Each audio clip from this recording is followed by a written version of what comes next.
আজকে দাদাদের সঙ্গে আছি আমার বাড়ির ছাদে।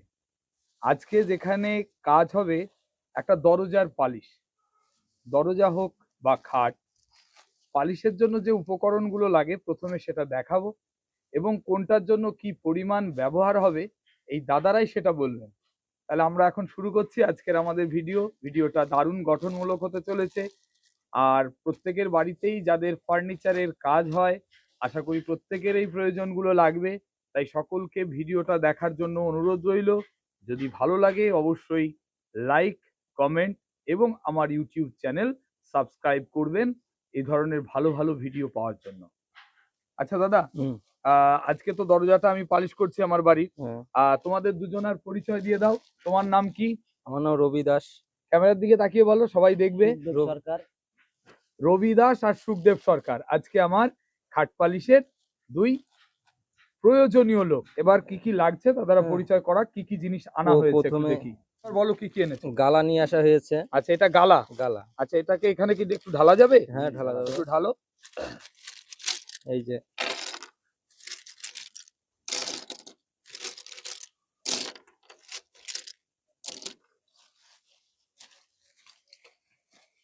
এগুলো গালা, তাই তো? এগুলো গালা।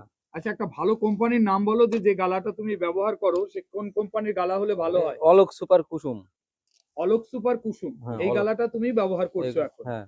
আচ্ছা, আর এই যে ড্রামের মধ্যে দেখতে পাচ্ছি এটা কি? এটা স্পিরিট। স্পিরিট। আচ্ছা, গালা গলানোর জন্য লাগবে না অন্য কোনো কাজে? এটা গালা গলানোর জন্য লাগবে। আচ্ছা, এটা গালা গলানোর জন্য স্পিরিটটা লাগছে। হ্যাঁ। আর কি কি জিনিস আছে একটু দেখাও। কাগজ আছে, শিরিষ কাগজ আছে, কাপড় আছে। আচ্ছা, ফেন চক আছে। ফেন চক। আচ্ছা, ফেন চকটা কি কাজে লাগে? ফেন চকটা এই যে ফার্স্ট টাইম একবার ঘষার পরে যেটা আমাদের তুলতে হয় ঘষে, তার জন্য ফেন চকটা ব্যবহার করা হয়। আচ্ছা, মানে আরো ফিনিশিং যাতে হয় তার জন্য ফেন চক ব্যবহার করা হয়। তেলা ভাব, মানে দরজাটা এটা তেলা বাটা তেল তেলে যেটা ভাব আসছে তার জন্য ওটা ভাব আছে। আচ্ছা, সিঁদুর ডিপ ব্রাউন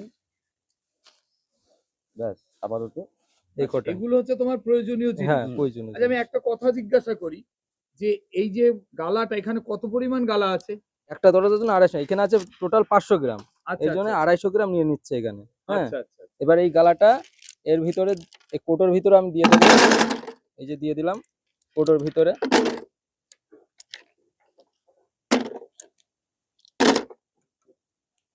দিয়ে এই স্পিডটা আবার দেব এই কোটোর ভিতরে পরিমাণ মতন দিয়ে দেব।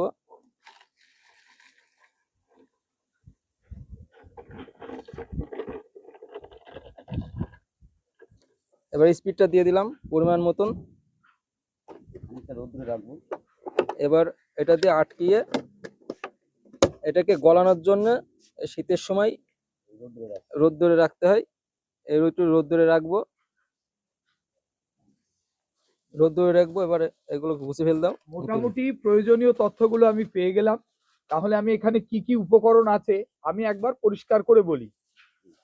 এই প্যাকেটে এই যে ড্রামটা দেখতে পাচ্ছ, এতে আছে স্পিরিট, যেটা গালা গলানোর কাজে লাগে। আর এই যে গালা অলরেডি গলানোর জন্য দিয়ে দেওয়া হয়েছে জারের মধ্যে। স্পিরিট এবং গালা কিছুক্ষণ সময় রোদের মধ্যে থাকলে গলে যাবে, যেহেতু শীতকাল তাই এটাকে গলানোর জন্য একটু রোদে রাখতে হবে।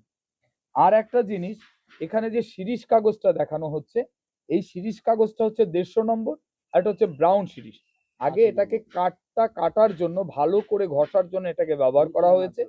এবার এই কাঠের আরো ফিনিশিং আনার জন্য যেটা ব্যবহার করা হবে সেটা হচ্ছে ফেন চক। এই যে পাউডারটা, সাদা পাউডার, এটা ফেন চক। আর এর সঙ্গে রয়েছে brown colour, deep brown colour, অর্থাৎ দুটো কালার যেখানে যেখানে প্রয়োজন সেখানে ব্যবহার করা হবে।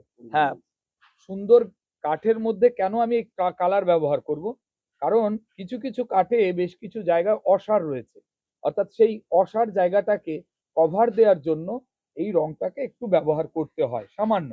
আসলে আমার এই দরজাটা সম্পূর্ণটাই পালিশ হবে, গালা পালিশ। এখানে অন্য কোনো রং আমরা ব্যবহার করব না। সেই রবি দাস আর সুখদেব সরকারের হাতের ছোঁয়ায় এই দরজা পাবে নতুন রূপ। এই দরজায় হতে চলেছে গালা পালিশ। গালা পালিশের প্রয়োজনীয় উপকরণ এবং গালা পালিশের প্রত্যেকটা পদক্ষেপ কি সেটা জানাবো এই ভিডিও।